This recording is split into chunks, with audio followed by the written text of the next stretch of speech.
Kok kecewa? Kecewa, gue bukan malaikat. Gue malaikat pencabut nyawa.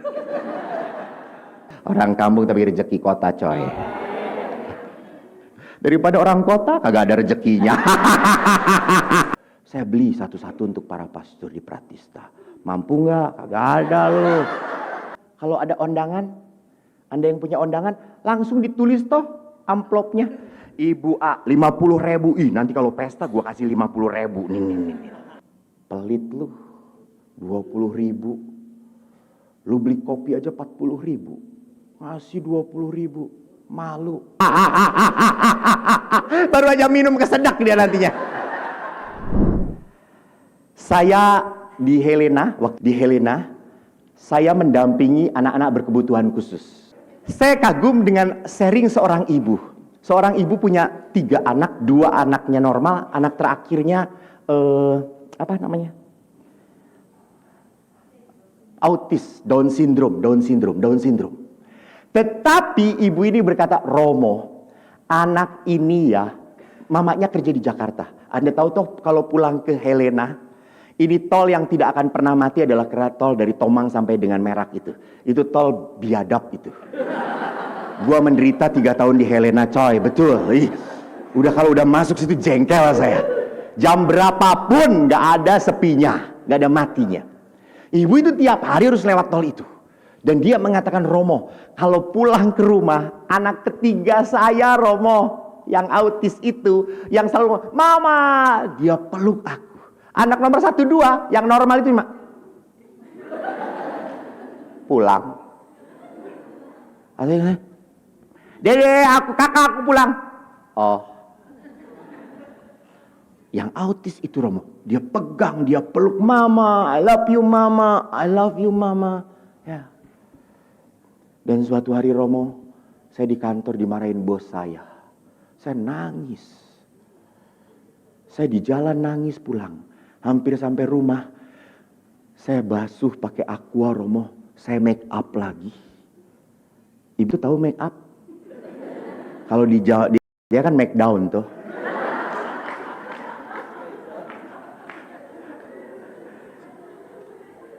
Saya make up, saya tebelin lagi semuanya. Saya tidak mau anak saya tahu saya nangis. Saya pulang. Seperti biasa, Mama, dia peluk saya. Lalu dia bilang, Mama habis nangis ya? Tidak. Enggak, aku tahu Mama habis nangis. Aku tahu. Mama jangan nangis, kan Mama punya aku. Wow. Memang dia berkebutuhan khusus, tapi dia punya hati, Pastor. Lihat, itu api bagi dia. Energi. Orang yang mencintai adalah energi hidup. Dan yang ketiga, apa itu pengalaman kasih? Pengalaman kasih adalah pengalaman yang membangkitkan semua yang terbaik dalam diri kita. Coba lihat, kalau kita bisa lihat dari apa? Orang yang sedang pacaran. Apakah mau pacaran nggak mandi dulu? Kagak mandi, semua parfum disemprotin. Sampai parfum dogi juga disemprotin sama dia gitu.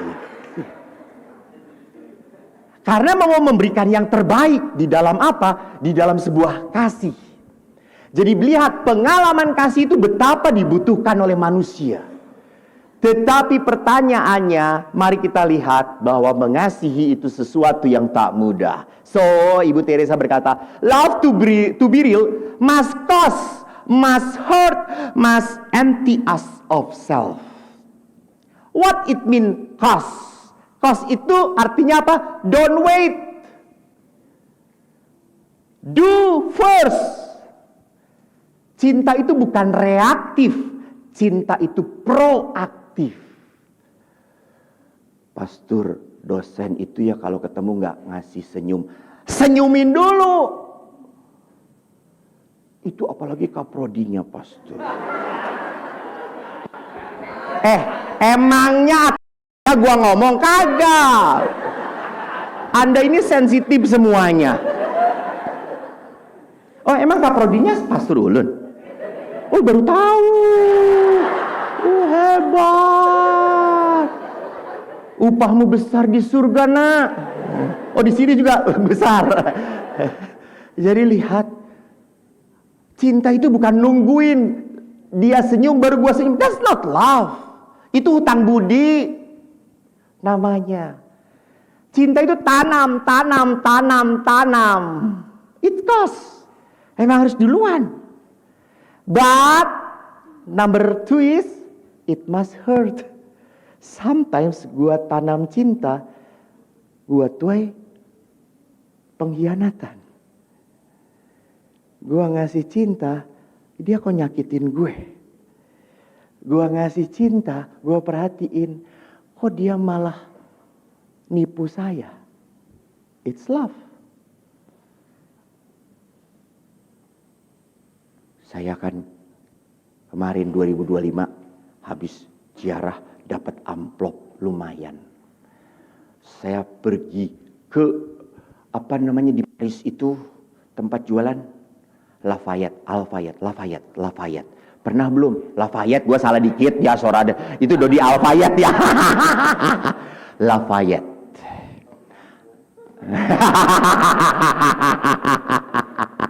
Orang kampung tapi rezeki kota coy. Daripada orang kota kagak ada rezekinya. Tadi ngerokok aja minta ke gue gitu ya. Gitu. Coy, kagak ada uang rokok. Tapi kaprodi. Kaprodi kere. Bapak ini manas-manasin. Saya tadi mau cerita apa ya? Oh, Lafayette. Saya kan dapat hadiah. Lalu saya mau bawa oleh untuk para pastor. Wih, ada tas 160 euro. Saya beli satu-satu untuk para pastor di Pratista. Mampu nggak? Kagak ada loh. 160. Bagus tasnya. Waterproof. Saya beliin. Tag-nya nggak saya hilangin. 160 euro. Sampai saya kasihin ke pastor. Nih tas. Apa nih? Waterproof lu, kalau mau misal kemana-mana bawa jubah, baju ini, buku nggak akan kebasahan. Oh, udah, pergi aja. Eko kecewa? Kecewa, gue bukan malaikat. Gue malaikat pencabut nyawa. Saya sedih, tapi saya tidak akan kapok. Urusan dia gak mencintai saya, itu urusan lu. Urusan gue adalah tetap mencintai. Saya tetap. Karena apa? Saya mau bahagia teman-teman saya. Saya mau bahagia. Maka lihat, it must empty us of self. Jadi artinya apa? Dari segala keinginan. Kalau gue memperhatikan dia juga semoga memperhatikan saya. Itu namanya Anda apa? Menanam utang budi. Kan sama tuh kalau ibu-ibu di Jakarta. Kalau ada undangan. Anda yang punya undangan. Langsung ditulis toh amplopnya. Ibu A 50.000. Ih nanti kalau pesta gue kasih 50.000. Nih. Romo Ulun kosong. Gue kasih kosong.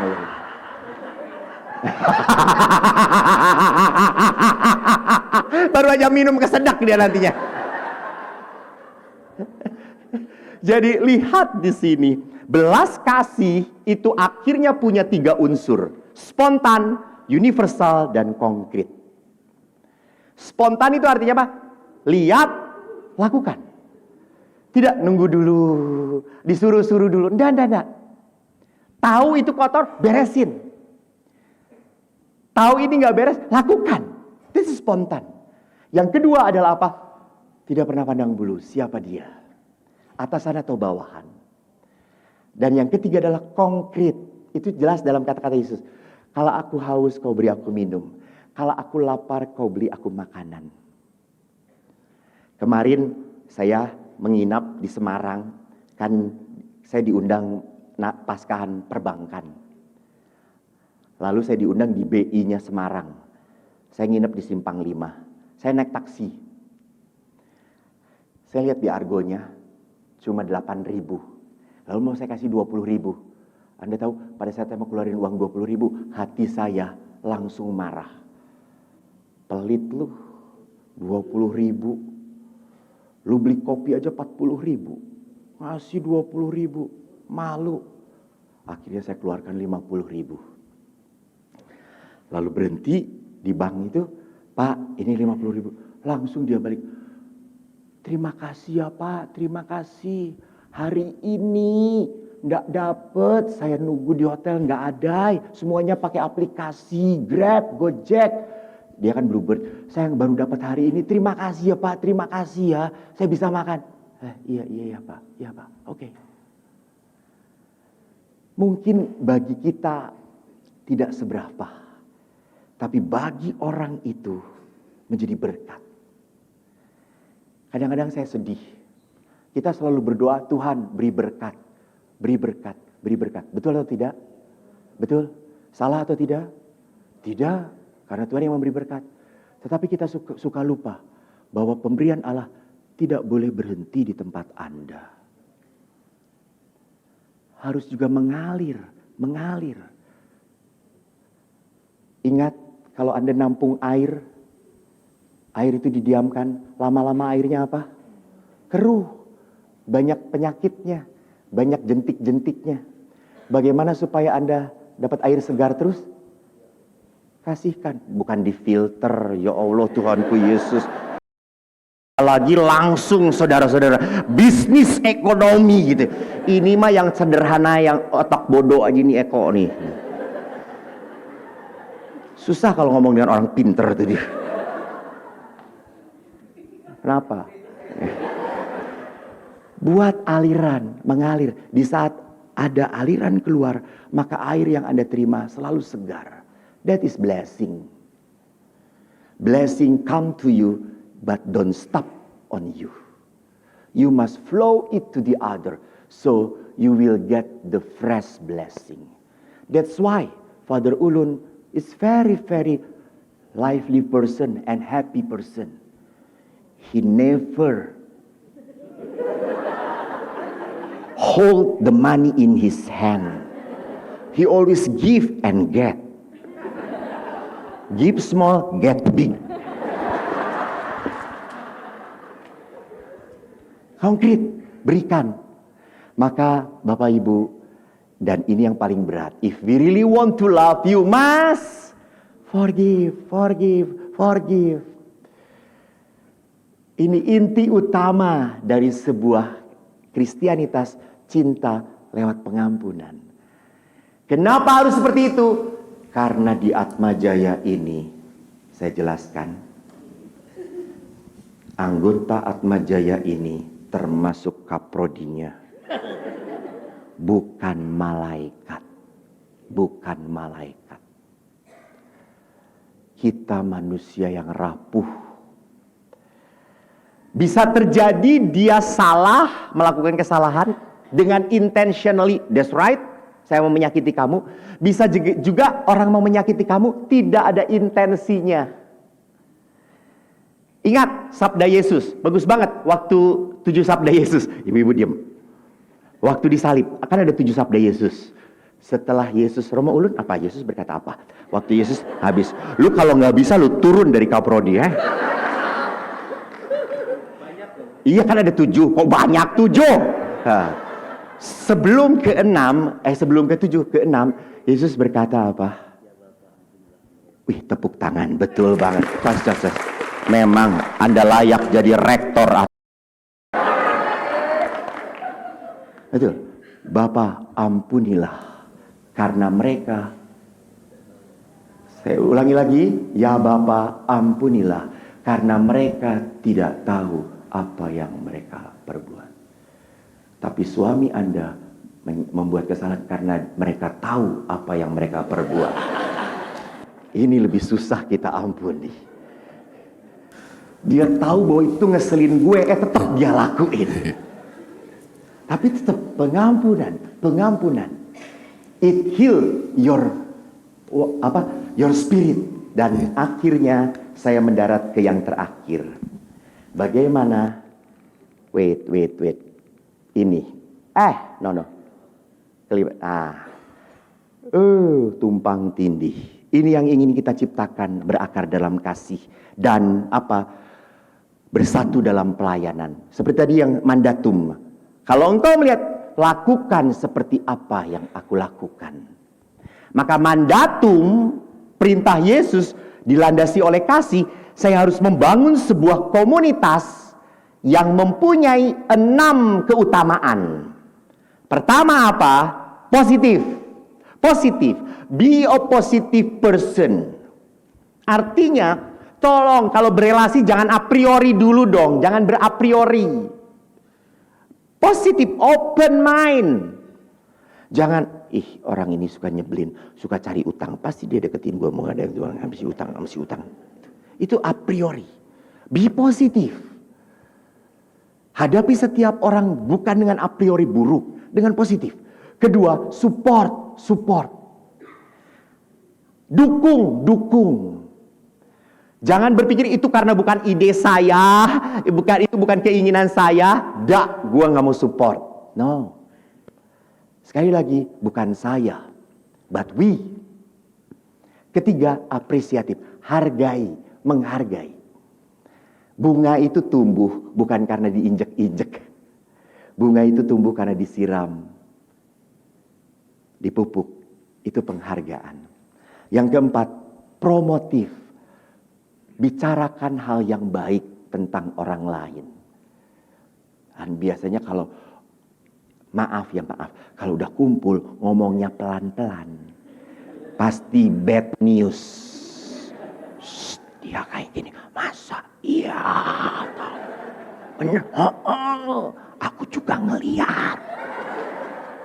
Di mana? Sono, berduaan. That is not promotive. Promotif itu berani apa? Mengatakan hal yang baik tentang keluarga kita kepada orang lain. Yang keempat, optimis. Kita manusia yang punya harapan. Memang selalu masalah bagi orang yang pesimis selalu dilihat sebagai apa? Halangan. Tetapi bagi yang optimis, masalah adalah tantangan. Dan yang terakhir adalah apa? Edukatif. Kita harus berani saling belajar. Bukan hanya belajar tentang apa? Ilmu ekonomi, ilmu bisnis. No. Belajar kepribadian. Yang paling penting adalah apa? Kok pribadi, kematangan pribadi. Jangan sampai, maaf, ilmu Anda tingkat tinggi, tapi kepribadian Anda kerdil. Tuhan memberkati. Thank you.